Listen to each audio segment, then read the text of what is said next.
M Visvesvaraya 1955. എഞ്ചിനീയറും ആസൂത്രണ വിദഗ്ധനും ഭരണകർത്താവുമായിരുന്ന M വിശ്വേശ്വരയ്യയാണ് ആധുനിക മൈസൂറിൻ്റെ ശില്പി.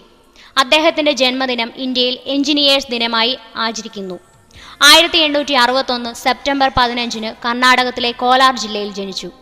മദ്രാസ് യൂണിവേഴ്സിറ്റിയിൽ നിന്നും BA-യും പൂനെയിലെ കോളേജ് ഓഫ് സയൻസിൽ നിന്ന് സിവിൽ എഞ്ചിനീയറിംഗും പാസ്സായി. സുക്കൂറിലെ പ്രസിദ്ധമായ ശുദ്ധജല പദ്ധതി ആസൂത്രണം ചെയ്തു. പൂനെയിലെ ജലസേചന പദ്ധതി നവീകരിച്ചു. 1904 ലണ്ടനിലെ സിവിൽ എഞ്ചിനീയർമാരുടെ സൊസൈറ്റിയിൽ അംഗമായി.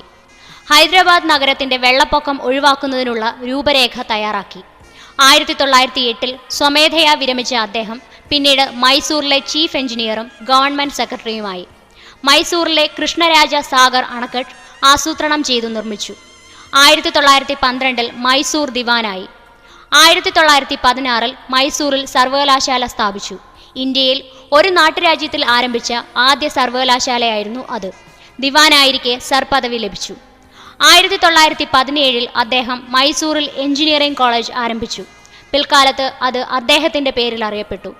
1923 ഭദ്രാവതി ഉരുക്കു നിർമ്മാണശാലയുടെ ചുമതല ഏറ്റെടുത്തു. അദ്ദേഹത്തിൻ്റെ കൃതികൾ reconstructing India, a planned economy for India, memories of my working life. ജന്മശതാബ്ദി ആഘോഷങ്ങളുടെ ഭാഗമായി ബാംഗ്ലൂരിൽ Visvesvaraya industrial and technological museum സ്ഥാപിക്കപ്പെട്ടു. 1962 ഏപ്രിൽ 12 അന്തരിച്ചു.